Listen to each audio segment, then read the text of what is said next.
नमस्कार दोस्तों। मीन राशि के लिए सबसे महत्वपूर्ण ग्रह मंगल, जो कि मीन राशि के पंचम भाव में संपूर्ण नवंबर महीने में भ्रमण करने वाला है। अब ये जो पंचम भाव है, सबसे महत्वपूर्ण और शुभ फलदायी भाव माना जाता है। उसी प्रकार आपके व्यय भाव में जो भ्रमण करने वाला जो शनि है, जो कि पिछले 3-4 महीने से वक्री था, वो 16 नवंबर के बाद मार्गस्थ होने जा रहा है। लेकिन यहाँ पर आपके राशि का जो स्वामी, जो कि आपके तृतीय भाव में भ्रमण कर रहा है, वो वक्री हो चुका है। यह जो ग्रह है और बाकी के जो भी ग्रह हैं, उसके जो प्रभाव परिणाम है, वो मीन राशि के लिए संपूर्ण नवंबर महीने में किस प्रकार के होंगे, सभी के बारे में डिटेल में चर्चा इस वीडियो में हम करने वाले हैं। तो सबसे पहले हम चर्चा करेंगे कि आपका जो स्वास्थ्य है, मानसिक या फिर शारीरिक, वह किस प्रकार का होगा। जैसे कि आपके राशि का जो स्वामी है गुरु, जो कि आपके तृतीय भाव में भ्रमण कर रहा है, हालांकि वो वक्री रहेगा। उसी प्रकार आपके राशि का जो षष्ठेश है रवि, जो कि आपके अष्टम भाव में भ्रमण कर रहा है, 17 नवंबर के बाद ये आपके भाग्य भाव में भ्रमण करेगा। उसी प्रकार आपके राशि का नंबर 1 का अशुभ फलदायी ग्रह शुक्र, जो कि आपके भाग्य भाव में भ्रमण कर रहा है, 7 तारीख के बाद यह आपके दशम भाव में भ्रमण करेगा। कुल मिला के देखा जाए या फिर मोटे तौर पर अगर देखा जाए, तो इस महीने में आपको स्वास्थ्य से रिलेटेड किसी भी प्रकार के बड़े स्ट्रेस, टेंशन, प्रॉब्लम, कॉम्प्लिकेशन बिल्कुल भी देखे नहीं जाएंगे, जो कि बहुत ही अच्छी बात होगी। आपका जो कॉन्फिडेंस है वो काफी अच्छा देखा जाएगा। अब यहाँ पर एक बात है जिस पर थोड़ा ध्यान देना आवश्यक है। यह जो संपूर्ण महीना है नवंबर का, उसमें आपके दौड़ धूप ज्यादा हो सकती है, घूमना फिरना ज्यादा हो सकता है, ट्रैवलिंग वगैरह ज्यादा हो सकती है, लेकिन उसके जो नतीजे रहेंगे वो आपके लिए काफी ज्यादा शुभ फलदायी साबित होगा। तो कुल मिला के देखा जाए, तो इस महीने में स्वास्थ्य से रिलेटेड मेंटल या फिर फिजिकल, मतलब मानसिक या फिर शारीरिक, दोनों आधार पर अगर देखा जाए, तो ये जो संपूर्ण महीना है नवंबर का आपके लिए शुभ फलदायी साबित होगा। इसके बाद हम चर्चा करेंगे आपके धन भाव के मामले में, या फिर आपका जो फाइनेंशियल स्टेटस होगा वो किस प्रकार का होगा। जैसे कि आपके राशि का जो धनेश है मंगल, जो कि आपके राशि का भाग्येश भी है, आपके पंचम भाव में भ्रमण कर रहा है। उसी प्रकार आपके राशि का जो पंचम आपके राशि का जो अष्टमेश है शुक्र, जो कि आपके भाग्य भाव में भ्रमण कर रहा है, और दिनांक 7 तारीख के बाद यह जो शुक्र है ये आपके दशम भाव में भ्रमण करेगा। उसी प्रकार आपके राशि का जो लाभेश है शनि, जो कि आपके व्यय भाव में भ्रमण कर रहा है, 16 तारीख के बाद यह भी मार्गस्थ होने जा रहा है।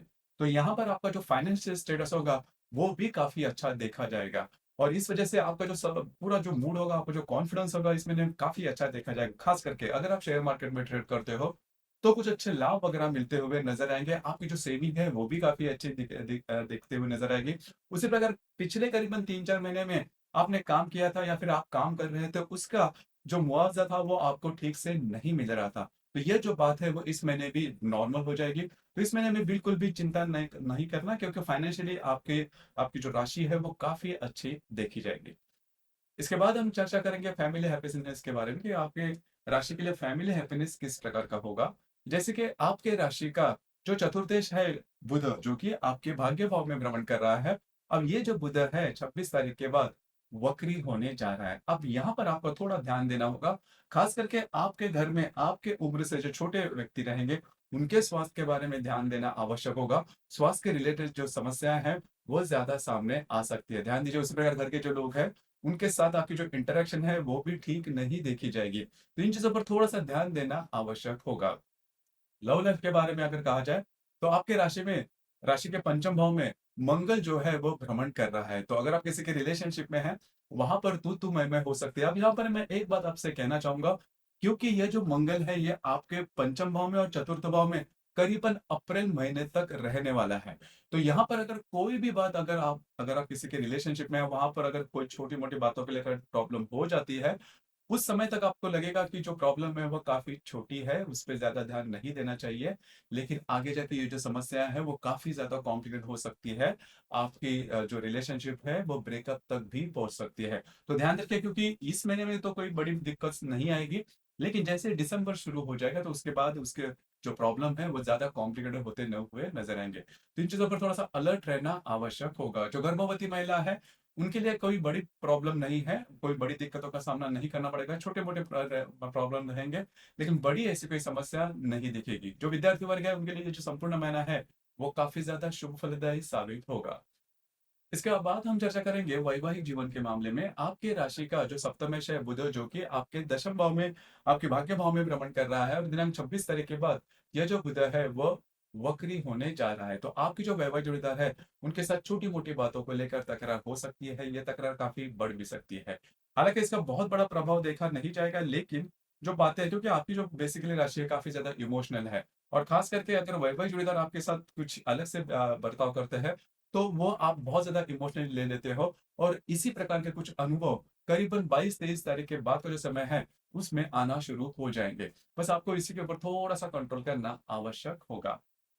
इसके बाद हम चर्चा करेंगे कि आपका जो कार्य क्षेत्र है, जो करियर है उससे रिलेटेड आपकी राशि का जो कर्मेश है गुरु, जो कि आपके तृतीय भाव में भ्रमण कर रहा है, वो संपूर्ण महीने में वक्री होने वाला है। उसी प्रकार आपके दशम भाव में दिनांक 7 तारीख के बाद जो शुक्र है, वो भ्रमण करने जा रहा है। तो कुल मिलाकर देखा जाए तो जो कार्य क्षेत्र है उससे रिलेटेड आप बहुत ज़्यादा एक्टिव नज़र आओगे, जो कि काफ़ी अच्छी बात होगी। जैसे मैंने शुरुआत में भी कहा कि यह जो संपूर्ण महीना है उसमें काफ़ी ज़्यादा एक्टिव नज़र आओगे। कार्य क्षेत्र से रिलेटेड ये बात हो सकती है, घूमना-फिरना ज़्यादा आपका हो सकता है। अब यहाँ पर जहाँ पर आप काम करते हैं, वहाँ पर के जो सहकर्मी होंगे या फिर वरिष्ठ होंगे, उनके साथ आपकी जो रिलेशनशिप है या फिर उनके साथ आपके जो जो संबंध है, वो काफ़ी अच्छे देखे जाएँगे, जो बात है, वो हो जाएगी। तो बिल्कुल भी चिंता ना करें, कार्य क्षेत्र से रिलेटेड जो बातें हैं, वो काफ़ी अच्छी देखी जाएगी। अब यहाँ पर सिर्फ़ 1-2 बातें जिस पर ध्यान देना आवश्यक है, ख़ास करके वैवाहिक जोड़ीदार है, उनके साथ जो रिलेशनशिप है, उसके बारे में आपको थोड़ा ध्यान देना होगा। अब हम चर्चा करेंगे डे टू डे लाइफ में जो एस्पेक्ट्स होते हैं, ग्रह योग होते हैं, उसके जो प्रभाव परिणाम है वो किस प्रकार से हो सकते हैं। जैसे कि दिनांक 2 तारीख को मंगल और बुध का त्रिकोण योग होने जा रहा है। मंगल जो कि आपके पंचम भाव में भ्रमण कर रहा है और जो बुध आपके भाग्य भाव में भ्रमण करेगा, दोनों का जो है वो त्रिकोण योग होने जा रहा है। काफ़ी महत्वपूर्ण शुभफलदायी ये योग है, ख़ास करके यह जो दिन है, इनमें आपको कुछ अच्छे लाभ वगैरह मिलते हुए नज़र आएँगे, आपका थोड़ा घूमना-फिरना ज़्यादा हो सकता है, महत्वपूर्ण काम आपके बनते हुए नज़र आएँगे। उसी प्रकार अगर आप किसी के रिलेशनशिप में हैं, उनके साथ भी जो बातें हैं, वो काफ़ी स्मूथ होती हुई नज़र आएँगी। उसी प्रकार दिनांक 4 तारीख को रवि और शनि का त्रिकोण योग होने जा रहा है। शनि जो कि आपके व्यय भाव में भ्रमण कर रहा है, उसके साथ आपके अष्टम भाव का जो रवि है, वो त्रिकोण योग करने जा रहा है। अब यहाँ पर 4 तारीख के इर्द-गिर्द आपको छोटे-मोटे लाभ वगैरह मिल सकते हैं, थोड़ा घूमना-फिरना हो सकता है। इसी प्रकार दिनांक 12 तारीख को शनि और बुध का केंद्र योग होने जा रहा है।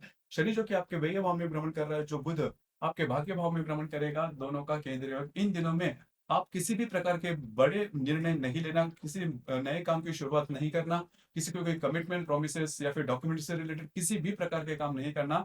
आपके जो अंदाज़ है वो काफ़ी मायनों में चूक सकते हैं। इसी प्रकार दिनांक 17 तारीख को रवि और हर्षल का प्रतियोग होने जा रहा है। हर्षल जो कि आपके तृतीय भाव में भ्रमण कर रहा है, वक्री है और जो रवि आपके भाग्य भाव में भ्रमण करेगा। दोनों का जो प्रतियोग है, आपको स्वास्थ्य से रिलेटेड जो प्रॉब्लम है, वो हो सकती है। कटना, छिलना, फ्रैक्चर होना इस प्रकार के अनुभव से आप गुज़र सकते हो। उसी प्रकार की सामाजिक अगर काम में आप हो, तो उससे रिलेटेड भी कुछ ऐसी बात हो सकती है जिसकी वजह से थोड़ा स्ट्रेस आप पर आ सकता है। तो इन दिनों में थोड़ा-सा आपको चौकन्ना रहना आवश्यक होगा। जो आपकी सोशल इमेज है, उससे रिलेटेड भी छोटी-मोटी प्रॉब्लम जो है, वो आ सकती है। इसी प्रकार दिनांक 19 तारीख को नेपच्यून और रवि का त्रिकोण योग होने जा रहा है। नेपच्यून जो कि आप ही की राशि में भ्रमण कर रहा है, जो रवि आपके भाग्य भाव में भ्रमण कर रहा है, दोनों का जो त्रिकोण योग है, आपके लिए बहुत ही ज़्यादा शुभ फलदायी साबित होगा। खास करके आपको कुछ अच्छे इंट्यूशंस वगैरह आ सकते हैं। जिस भी समस्या से आप गुज़र रहे हो, उससे रिलेटेड कुछ अच्छी बातें सामने आ सकती है, ज़रूर उस पर काम कीजिए। दूसरी महत्वपूर्ण बात, अगर आप धार्मिक या फिर आध्यात्मिक मार्ग में हैं, तो आपको ऐसे कोई इंट्यूशंस आ सकते हैं, जो कि आपके लिए कुछ अलग ही लेवल पर होंगे। जो कि आप ही समझ पाओगे। तो कुल मिला के देखा जाए तो रवि और नेपच्यून का जो त्रिकोण योग है वो आपको पैसे नहीं देगा, लेकिन ऐसी कोई बात आपको दे सकता है जिसकी वज़ह से जो स्ट्रेस टेंशन आपके जीवन में चल रही है, उससे आप बाहर निकल जाओगे। उसी प्रकार इस महीने में करीबन 2 अमावस और 1 पूर्णिमा है। जो अमावस पहली है वो लक्ष्मी पूजन की 1 तारीख को और जो दूसरी है वो 30 तारीख को है और 15 तारीख को जो है पूर्णिमा होने जा रही है। तो अमावस और पूर्णिमा के दिन खास करके किसी भी प्रकार के महत्वपूर्ण निर्णय बिल्कुल भी नहीं लेना, आपके जो अंदाज़ है, वो चूक सकते हैं। लेकिन मोटे तौर पर अगर देखा जाए, तो ये जो संपूर्ण महीना है, वो आपके लिए बहुत ही ज़्यादा शुभ फलदायी साबित होगा। पिछले कई महीनों से जो बातें वो ठीक से नहीं चल रही थी, लेकिन इस महीने में जो बातें जैसा आप चाहते हो इस प्रकार से होगी, तो इसका पूरी तरह से लाभ लीजिए। सभी प्रकार से मतलब आपका शारीरिक स्वास्थ्य ठीक रहेगा, आपकी जो इनकम है, वो काफ़ी अच्छी देखी जाएगी। सिर्फ़ आपकी जो वैवाहिक जीवन के रिलेशनशिप में, उसमें करीबन 20-22 तारीख के बाद थोड़ा-सा मोड़ आ जाएगा। आपको उसके ऊपर थोड़ा ध्यान देना आवश्यक है। बाकी अगर देखा जाए, तो ये जो संपूर्ण महीना है, वो आपके लिए काफ़ी ज़्यादा शुभ फलदायी साबित होगा। तो दोस्तों, ये था मीन राशि का नवंबर 2024 का संपूर्ण राशिफल। धन्यवाद।